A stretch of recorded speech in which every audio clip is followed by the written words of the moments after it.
Salut à tous, j'espère que vous allez bien, c'est Romain et on se retrouve aujourd'hui pour faire un petit condensé d'informations. Alors il y a eu une bombe lâchée par Daniel Riolo, je trouve qu'elle n'a pas été assez relayée, donc on va y revenir et la développer. Mais avant cela, allons au Portugal où les médias ont fait un point sur les joueurs liés au PSG. Alors non, je ne vais pas parler de Darwin Núñez, le fils de Cavani qui a encore scoré hier en Ligue des Champions et qui est associé au PSG par les médias anglais, mais on va parler de Nuno Mendes et Pablo Sarabia. Commençons par le premier, c'est décidé. Le Sporting Portugal est inflexible. Le PSG voulait notamment inclure un joueur pour faire baisser l'addition ou tout simplement négocier l'option d'achat. On rappelle qu'elle s'élève à 40 millions d'euros, en plus des 7 millions d'euros du prêt qui était payant. Ça ferait 47 au total. Évidemment, c'est un montant qui est conséquent.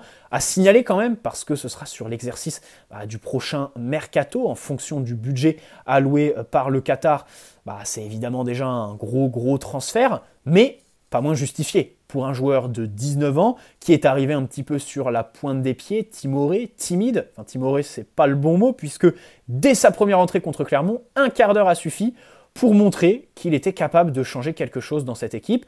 Il a réitéré la même performance en faisant des différences contre Bruges ensuite. Et puis derrière, il a commencé les matchs, Il s'est imposé en tant que titulaire. Il a même eu des références contre City, contre le Real. Les deux matchs sont réussis, même si le danger ne venait pas vraiment de son côté, c'était plus du côté de Vinicius, donc pour Achraf Hakimi. Mais globalement, voilà, il y a les références, il y a les prestations, il y a la personnalité, parce que j'ai l'impression qu'aujourd'hui tout le monde l'aime, il n'y a personne qui le remet en cause. C'est quelqu'un qui est attaché au club, qui est en train de se créer une grosse relation forte avec les supporters. Et je pense très sincèrement qu'en 2027, ce sera un petit peu un Marquinhos, ce Nuno Mendes, et c'est tout ce qu'on souhaite, bien sûr, en plus de son talent indéniable. Mais au-delà de tout ça, les performances, le lien, le joueur, la prise de risque aussi. C'est vrai que c'est quelqu'un qui prend des risques dans le jeu, qui a beaucoup de personnalité. C'est quelqu'un qui a progressé. On rappelle qu'il arrive avec qu'une seule année en pro, dans un Sporting qui n'avait pas du tout les mêmes principes que nous, pas du tout le même dispositif. Il arrive en tant que piston pour jouer en tant que latéral. Donc là, c'est quand même un défi monumental qui s'est affiché pour lui. Il n'a pas perdu ses qualités offensives, passes décisives, centre, même si au PSG, c'est compliqué de centrer dans les airs.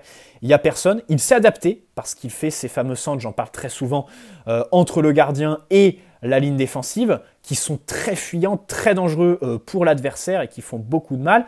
Sa capacité à se connecter avec ses partenaires, prendre la profondeur, sur les relances, les passes appuyées pour chercher dans l'axe ou entre les lignes un partenaire bien sûr. Le coffre, voilà, il est capable d'enchaîner, gros volume de course, à la différence d'un Achraf Hakimi, parce que Hakimi aujourd'hui, c'est pas le même que celui qu'on a signé, et surtout celui de l'Inter Milan. Alors évidemment, la première question qui nous vient en tête, c'est l'entraîneur. Pochettino, on a l'impression qu'il est un petit peu fusillé.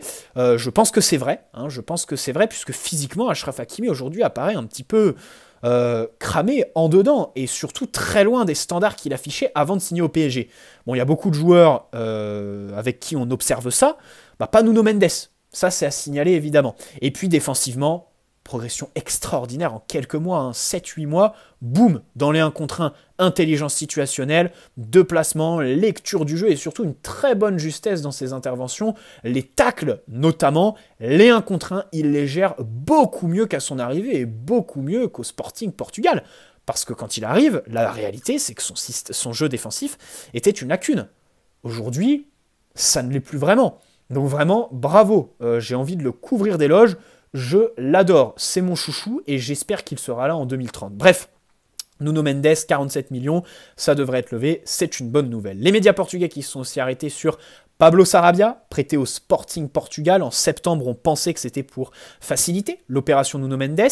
Peut-être que ça l'a été à ce moment-là, mais aujourd'hui, ça n'est plus le cas, puisque le Sporting ne veut pas le garder. Il n'y a pas d'option d'achat, il devrait revenir à Paris, voilà. Et son club a refusé de l'inclure dans l'opération avec Nuno Mendes pour notamment faire baisser l'option d'achat comme le PSG l'entendait. Son retour ne me dérange pas, il a fait une bonne saison. Évidemment, quand tu vois l'attaque amorphe du PSG à part Mbappé, t'as envie de te dire, si cet été on n'arrive pas à le refourguer pour quelques millions à un autre club, personnellement je m'en indignerais pas. Il est arrivé pour 20 millions d'euros en provenance du FC Séville, il s'est bien adapté et surtout rapidement au PSG de Thomas Tuchel. Sa première saison est excellente en termes de statistiques, il était très tranchant. Pour moi c'est le mot pour Pablo Sarabia, tranchant. Quand les trois de devant n'étaient pas là, il assurait. Alors l'exemple parfait c'est ses performances en Coupe de France. Et puis il y a eu le confinement. Le premier confinement, le Final 8, et derrière on a perdu ce Pablo Sarabia, on avait un petit fantôme qui n'arrivait plus à terminer, à avoir autant d'influence dans le dernier tiers du terrain, en termes d'un contre un. Heureusement Moiskin est arrivé et donc a un petit peu effacer, on va dire, le manque d'impact de Pablo Sarabia, puisqu'on s'est redirigé sur lui. Mais au final, bon, il a accepté de se faire prêter. Alors c'est tout à son honneur, hein, surtout quand on voit les Kurzawa qui refusent, les Icardi aussi. Il a accepté d'aller au Sporting Portugal pour aller à l'essence même du foot, le jeu, le temps de jeu. Aujourd'hui, il s'est refait la fraise. Pourquoi pas lui laisser une seconde chance dans la rotation ? Parce que Draxler, il faut s'en séparer, là, pour moi, c'est le joueur numéro 1 à se séparer. Di Maria, bon, le départ est fait, c'est une bonne chose, il fait la saison de trop d'un point de vue statistique, d'un point de vue de performance et même d'un point de vue physique, puisqu'il est complètement irrégulier, il se blesse très souvent. Encore là, il est incertain pour le match contre Marseille. Donc voilà, Pablo Sarabia, pour moi, ça peut être une solution. Même s'il y a aussi les jeunes, Xavi Simons, j'en parlais dans ma vidéo d'hier, doit être inclus dans ces fameux postes d'ailier. Et puis, il faut recruter aussi. Voilà, il faut recruter un attaquant capable de partir de l'extérieur vers l'intérieur. Et aussi, d'un point de vue tactique, faire confiance à nos latéraux, qui peuvent apporter quasi autant qu'un ailier. Parce qu'on a quand même deux des meilleurs latéraux. Enfin, aujourd'hui, c'est peut-être pas le cas parce qu'Achraf Hakimi a quand même baissé en régime. Nuno Mendes peut prétendre à être parmi les meilleurs jeunes, mais pas les meilleurs latéraux gauche du monde. Mais voilà, offensivement, évidemment, il y a encore beaucoup à faire avec eux. Il y a beaucoup de marge de progression. Parlons de marketing un petit peu. C'est vrai que c'est la plus grande réussite. Pas la seule, ce serait méchant de dire la seule, mais la plus grande réussite du projet QSI, faire du PSG une marque, faire du PSG une entreprise, une firme internationale, un petit peu comme les franchises de NBA, qui est un petit peu implantée sur tous les marchés et qui surtout, s'assure un avenir financier stable et rempli d'indépendance vis-à-vis des investissements qataris. C'est le but et c'est tout le travail des équipes de Jean-Claude Blanc, qui est sûrement, Jean-Claude Blanc, un des seuls dans l'organigramme PSG qui est exempt de tout reproche et qu'on loue bien évidemment. Alors Qatar Airways, les négociations avancent. Je vous rappelle que All Accord Live Limitless ne sera plus sur les maillots la saison prochaine. Il restera un partenaire minoritaire. Non pas que le partenariat leur plaisait pas ou ne marchait pas, mais voilà, c'était trop cher. Je crois que c'était 60 millions d'euros par an, c'était trop cher. Là pour Qatar Airways, ça parle de 75 millions selon Abdellah Boulma. Les négociations avancent bien, mais il n'y a rien de finalisé pour le moment. En revanche, le PSG a officialisé un partenariat surprise aujourd'hui avec GOAT. Alors évidemment, ça va en se faire sourire plus d'un, hein, le GOAT, Greatest of All Time. Vous m'excuserez pour l'accent. Alors ça ira bien sur les manches de Lionel Messi, de Verratti, de Neymar. Et ça rapportera surtout 50 millions d'euros pas par an, non, 50 millions d'euros sur les 3 ans du contrat qui a été signé. Voilà, 50 millions d'euros sur 3 ans. GOAT qui va remplacer QNB, vous savez là, sur la manche, je crois c'est à gauche, des joueurs et des maillots. On rappelle qu'en Ligue des Champions, c'est pas le cas puisque l'UEFA oblige à mettre ses badges, respect et le ballon. Bref, dans tous les cas, tout ça, ça fait plaisir. On espère se reconcentrer vers le projet sportif, mais aujourd'hui, la tendance est très claire. Pas de décision pour le moment. Nasser est au Qatar pour le Ramadan et il n'y aura rien de décidé avant la fin de la période du jeûne. Voilà, donc bien sûr avant mai. Autre information, selon le Parisien, alors ça c'est important, c'est un point de clivage, le CUP, donc le collectif Ultra Paris, devrait boycotter le Classico dimanche. Alors ils seront en tribune, mais selon le Parisien, ils ne devraient pas chanter. Comme sur les autres matchs contre Lorient ou Bordeaux, ils vont être là, mais ils vont opter pour l'indifférence. Alors de l'autre côté, ils ne peuvent pas faire grand-chose puisque tout ce qu'ils essayent de ramener dans le parc, ils se le font refuser par la sécurité. Mais voilà, ils ne devraient pas chanter, il devrait y avoir une ambiance très triste dimanche au Parc des Princes. C'est évidemment regrettable. Alors, bon, ils expriment leur mécontentement. Alors personnellement, j'ai rien contre le Cup, mais ils sont réveillés trop tard les mecs.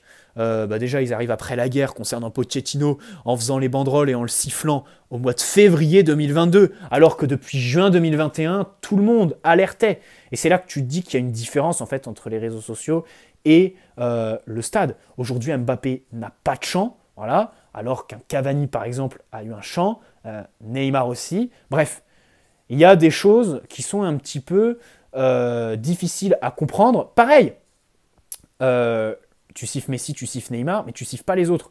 Alors évidemment, c'est un grand symbole, ce sont des échecs aujourd'hui. Messi est la signature. Bon, bah voilà, sur le terrain, c'est vrai que c'est manqué. Et puis pour la souche historique des supporters, tu regardes que ça. Hein. Après, quand tu t'intéresses à tout ce qui est expansion marketing, bah bon, arrivent d'autres facteurs. Mais quand tu es un supporter qui suit le club au quotidien, comme moi, comme les ultras, comme comme les 99% des gens qui regardent mes vidéos, parce qu'on n'est pas des Américains, on n'est pas des Asiatiques qui ne regardent pas les matchs et qui consomment juste en fait. On n'est pas des consommateurs, on est des supporters. Bon, on devrait quand même être un petit peu plus juste dans la mesure où, oui, ce sont des erreurs, mais il y a d'autres erreurs. Moi, je suis désolé, j'ai envie de dire, Neymar, Messi, ok, ils ont leurs responsabilités, mais déjà, les premières personnes à qui il faut s'attaquer, ce sont les dirigeants. Et ensuite, il y a eu une erreur dans l'erreur, c'est de les entourer de mecs qui n'ont pas le niveau, quoi.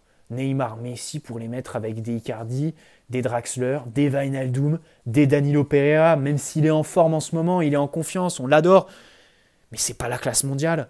C'est pas avec ce genre de joueur que tu dois mettre Neymar et Lionel Messi, bien évidemment. Voilà, l'année dernière, Neymar est obligé de taper le Bayern avec Mitchell Baker, Colin Dagba et Danilo Pereira. C'est absolument incroyable. C'est voilà, c'est inespéré complètement. Bon, écoutez, moi, je trouve que cette décision de boycotter le Classico, elle est bof. Hein, parce que bon, c'est quand même quelque chose qui touche, je crois, plus les supporters que les joueurs. Et surtout, on va pas se mentir, les changements, c'est pas avec le Cup que ça va bouger en fait. Hein. Je suis pas sûr qu'ils aient beaucoup d'incidence sur les choix des dirigeants. Au Qatar, je suis pas sûr qu'on les entende vraiment. Et il y a d'autres moyens d'action. Personnellement, en fait, si j'avais été le Cup, j'aurais vraiment fait des montées en fait tous les jours au camp des loges, des trucs comme ça à 30, tu vois ce que je veux dire, chanter, faire du bruit, siffler, je sais pas quoi. Mais voilà, après l'indifférence dans les petits matchs, ok. Par contre, le Classico, bon, c'est quand même quelque chose qui est capital pour Paris, quoi. C'est vraiment une grosse affiche. Bref, passons au gros dossier de cette vidéo. J'ai cité Fabinho. En 2017, on l'a loupé. Au final, il a rejoint Liverpool en 2018 pour 45 millions de livres sterling, je crois.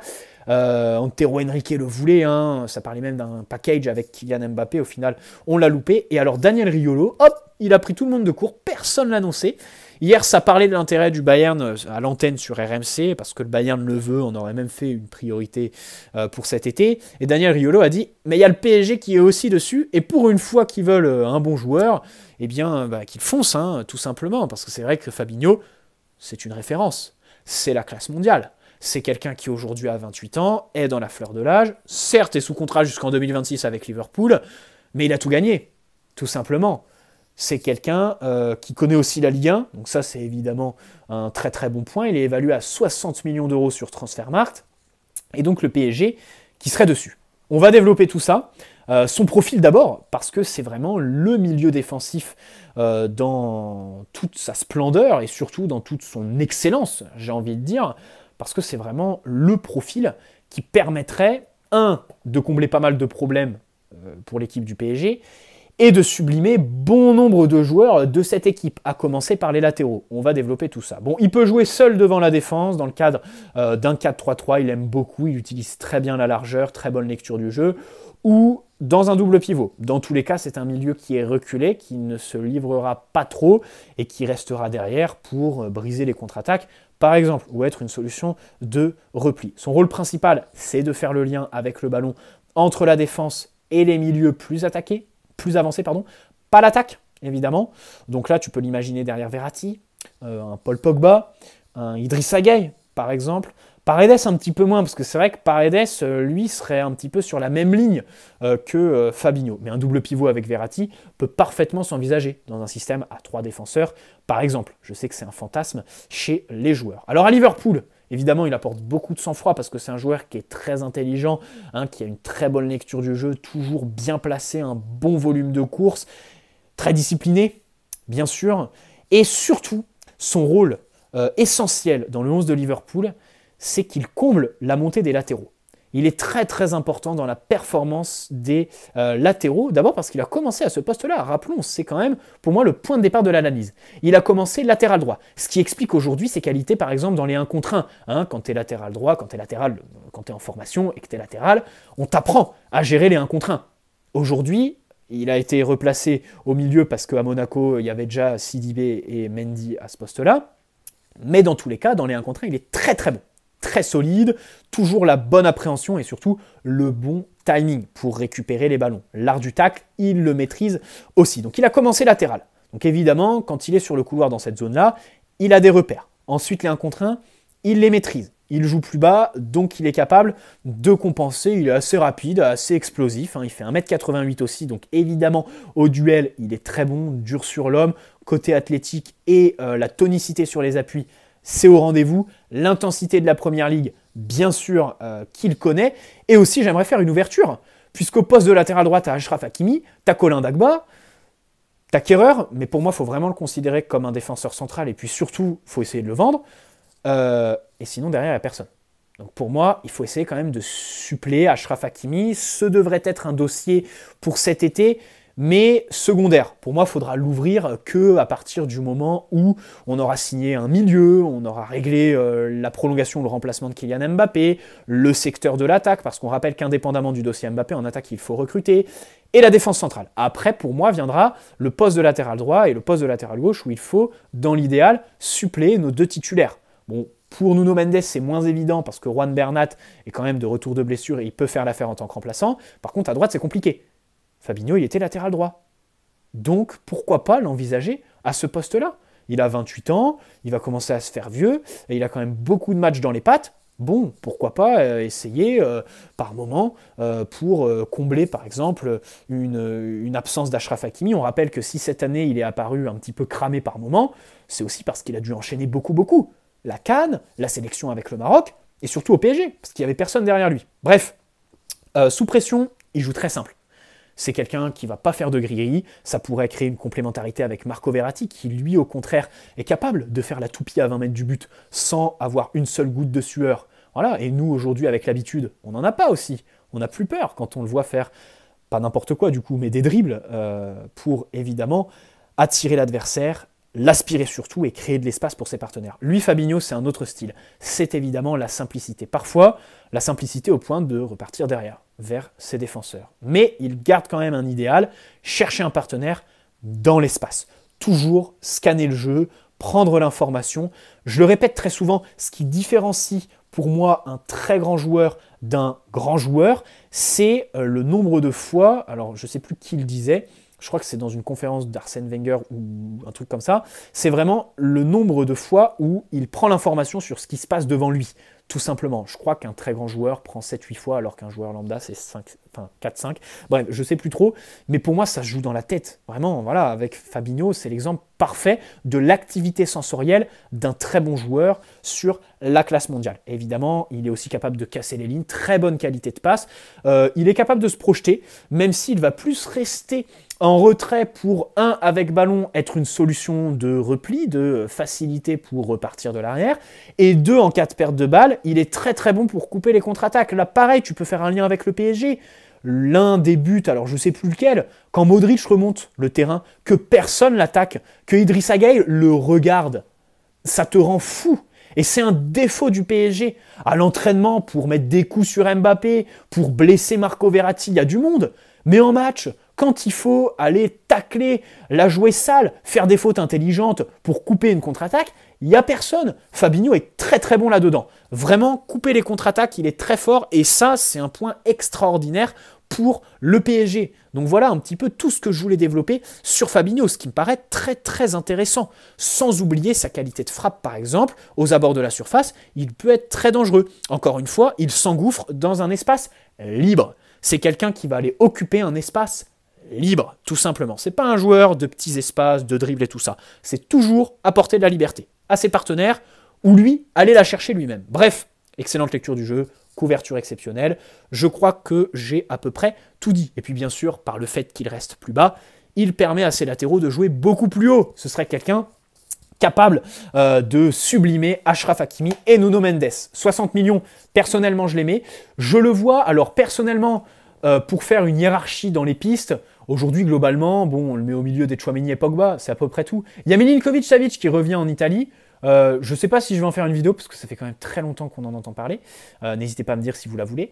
Mais personnellement, alors je le place devant Pogba. Entre Pogba et lui, je prends lui. Par contre, je préfère en faire un plan B par rapport à Tchouaméni. Parce que lui a tout gagné. Il a 28 ans, il en aura 29 en octobre. Du coup, tu as encore le risque en fait d'avoir un joueur qui vient, qui négocie le dernier gros contrat de sa carrière, et qui, une fois arrivé, est dans la facilité, a déjà tout gagné, donc arrive avec voilà, un petit peu le côté pépère. Tu vois ce que je veux dire? Qui aujourd'hui nous nuit complètement. Alors que Tchouaméni, déjà je le trouve un poil plus complet que Fabinho, même si bien sûr il n'a pas sa carrière, il n'a pas les accomplissements. Tout reste à faire. Mais je préfère quelqu'un qui n'a quasi rien prouvé, qui doit encore tout prouver, et qui du coup aura faim en fait, qui devra aller chercher ce que le PSG veut avec un objectif commun et deux parties qui ne sont pas allés là où ils veulent aller, tout simplement. Voilà, maintenant, si Tchouaméni signe au Real Madrid, c'est la tendance, se rabattre sur Fabinho pour 60, même 70 millions, je les mets. Et alors pour ceux qui me diraient, ouais, il fallait le prendre en 2017, si on parlait d'N'Golo Kanté, ouais, je serais d'accord. Mais là, Fabinho, il a quand même 28 ans, il est pas trop vieux encore, 29 en octobre comme je disais. Pour moi, j'ai envie de dire, mieux vaut tard que jamais. C'est un des rares joueurs sur lesquels j'ai cette position. Mieux vaut tard que jamais. En 2022, je suis encore d'accord pour Fabinho au PSG. C'est vraiment quelque chose qui me hype complètement. Et on espère que l'information de Daniel Riolo est évidemment fiable. 21 minutes de vidéo. Bonne soirée à tous. N'hésitez pas à poser un like si cette vidéo vous a plu. Vous abonner si ce n'est pas déjà fait. Ciao les amis.